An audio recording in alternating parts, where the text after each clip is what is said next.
Riki Gal is a famous Israeli singer who's made a major impact on the Israeli music scene. She's traveled all over the world sharing her unique sound and has just released a new album called Blue Grapes. Today, ILTV has the pleasure of having Riki with us in the studio. Thanks so much for coming in. Thank you for inviting me. First, congratulations on this new album that you have coming out. Tell us about it. Thank you. Well, it's a beautiful album. What can I say? 11 songs, 11 new songs, which is the 11th album I recorded so far. Wow. In my 30 years of album recordings. So what's different about this album as compared to your past albums? Well, usually I work with one musician who also composes all the songs. And the same was this time. I started with Mati Caspi, our great musician. And this time I worked with Yehuda Poliker, which is a huge star in Israel who really wrote a very mixed music with rock and roll. He is the same age like mine, so we both grew up on rock and roll music and classical music, and also the music from our origins, which is Greek and Spanish and Turkish and all this, which creates the Israeli music as a very special. Well, yeah, I mean, it's completely mixed, and it's just like Israel. This is a very mixed country. That's right. So, you've also performed abroad in the past. Are you going to be performing with this album in the future, internationally? Possibly, yes. Okay, so we're going to have to keep our eyes open to see when, right? Yeah, all the years I traveled around the world. I was in very interesting places like, China and India. I made a film in India as a part in a feature. And wow. I performed really all over Europe, all over Canada and United States and so South America. Right, and so you told me that you also performed as Evita, which is a huge thing because I'm Argentinian and I love Evita. Yeah, I did several main roles in theater plays and musicals, like Les Miserables and Chicago and Ghetto. That I started with Ghetto as very interesting career I had. So performing abroad as an Israeli artist is kind of an interesting phenomenon, right? Because there's this BDS movement that exists, and a lot of artists are trying to share their music worldwide, but they kind of are facing this backlash that exists. What has your experience been performing as an Israeli outside of Israel?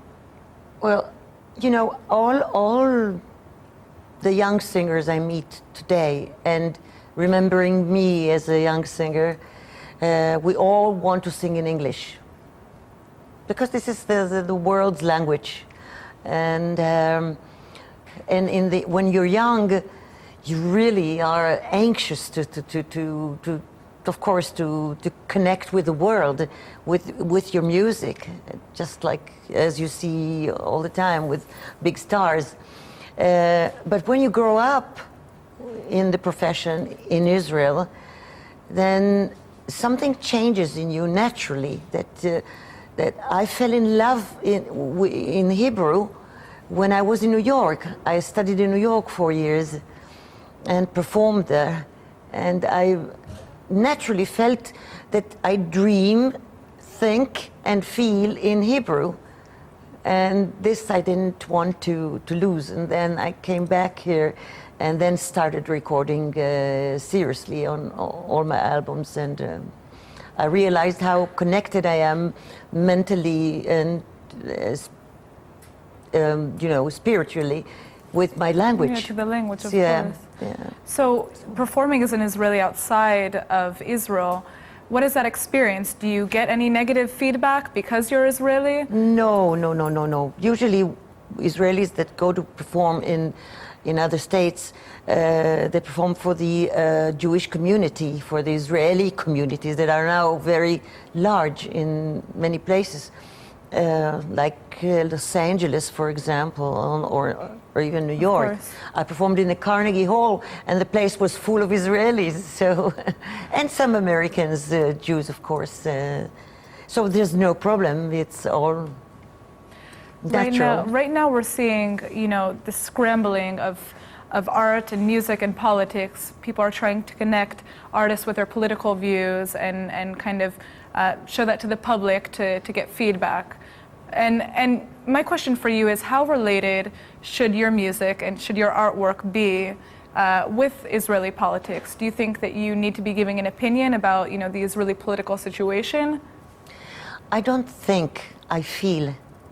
And if I write a song, is of course it's coming from what I see around me, the views of my country, plus all the terrible events that are happening so many years. I performed in 4 wars to the soldiers while they were fighting, and all over. So it's only natural that if I write a song, it will come out of my feelings to what's happening around me. And even though I'm not really a politician or think politics, but I feel politics. I feel it as every human being feels with his environment. And recently I wrote a song that's in my new album, and there's a line says that on both banks, on both sides of the river, we all know that Mother loves us heroes. And someone said to me, "Oh, don't you think that you'll create some controversy?" Yes, and some people saying, "Oh, she loves Arabs, or she understands them, or she's a left side," but it's not. It's from my human translations to what I feel, and it's inevitable that we'll of course write and say and speak about politics, about what's happening in our country, which is not a very easy way to live, and I felt it for many years. But also there's a magic. There's a magic in this. Because it makes you create so much. It makes you want Absolutely. to create. And there's so much creativity in this country, and so many songs and singers and painters and writers, and we all want to say what we feel, of course. Exactly. So on that note, where can we see you next in concert? Oh. In fact, this coming Friday, the 5th of February, we'll perform in Zappa Herzliya, which is a very beautiful, big club, and I'm very happy. Please come. Well, absolutely. I would love to go. I would love to hear this new album, and I think the entire world is excited to hear what you've just created. And it's amazing to see how you've influenced Israeli music and the history of this country. So thank you so much for coming in. Thank you. And everybody go listen to her new album. Thank you very much.